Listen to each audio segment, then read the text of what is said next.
Halo sahabat Teto Mega, seiring dengan pemberitaan yang semakin menjadi-jadi tentang corona, di mana-mana kita ngelihat berita yang banyak banget. Kalau kita buka TV ngelihat corona, kalau kita baca majalah, kalau kita baca media sosial terutama, dan juga di grup-grup pemberitaan WA, kayaknya di mana-mana serba corona. Dan ini bagi sebagian orang menyebabkan stres dan panik. Semakin panik, malah sampai pakai baju APD kemana-mana, pakai baju lengkap seperti astronot. Kalau kamu petugas kesehatan sih wajar, tetapi kalau kita adalah orang-orang biasa, masyarakat biasa, nampaknya itu udah terlalu berlebihan deh. So, apa yang bisa kita lakukan kalau kita udah mulai stres dan panik, merasa seolah-olah dunia ini tempat yang benar-benar nggak aman, dan stres sendiri, nggak tahu apa yang mesti dilakukan, dan stres tidak tahu masa depan seperti apa, nggak bisa ngelihat masa depan sendiri. So, kita bisa mulai dengan pertolongan pertama pada stres dan panik berikut.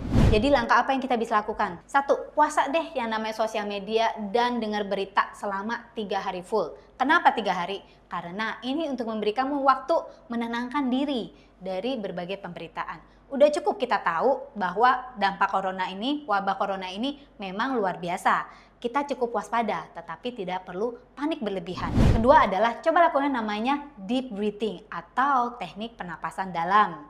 Kalau kamu nggak tahu yang namanya deep breathing atau teknik pernapasan dalam, jangan lupa untuk cek video berikut ini.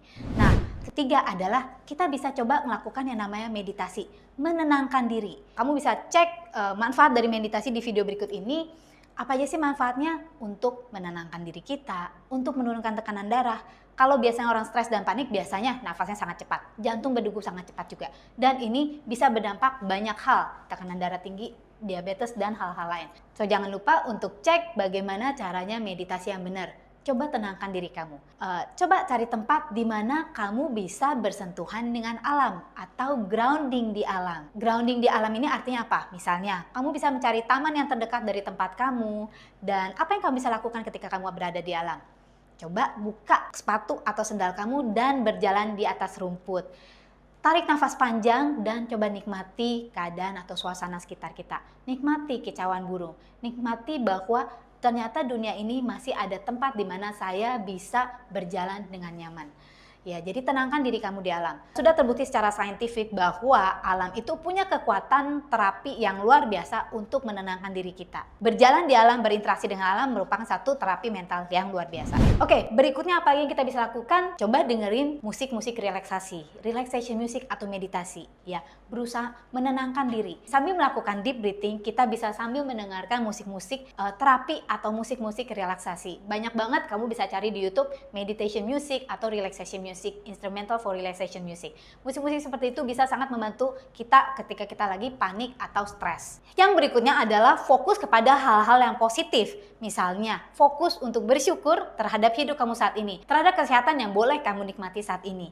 Bersyukur kalau kamu masih ada makan.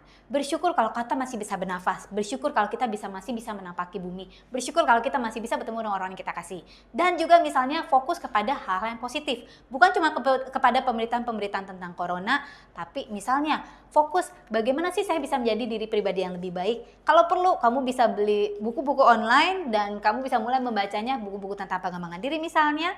Atau mungkin telepon, ngobrol sama temen yang punya pemikiran positif, yang bisa menginspirasi kamu. Kamu bisa telepon teman kamu dan bisa janjian, nanti kalau kita udah selesai nih epidemi corona, kita bisa nih, kita mau pergi ke sini yuk, kita mau pergi ke situ yuk. Pokoknya fokus sama hal-hal yang positif, hal-hal yang menyenangkan. Jadi bisa buat kamu rileks. Nah, kalau semua hal itu sudah kamu lakukan dan ternyata nggak efek, ternyata stres dan panik kamu sangat berlebihan, sudah waktunya kamu mungkin mencari tenaga profesional. Banyak sekali sekarang teman-teman terapis kita yang menawarkan online healing atau terapi jarak jauh. Kamu bisa mencari beberapa diantaranya di website kita thetaomegahealing.com. Demikian beberapa tips yang bisa saya bagikan sebagai pertolongan pertama pada saat stres dan panik, terutama di masa-masa karantina corona ini. Kalau video ini bermanfaat untuk kamu, don't forget untuk klik like and subscribe ya guys. Dan jangan lupa untuk share, siapa tahu ada teman-teman kamu yang memerlukan tips-tips yang kita paparkan di video ini. Saya Jangan Angelika Arya Savio, thanks for watching this video and don't forget to live extraordinary and live your life to the fullest.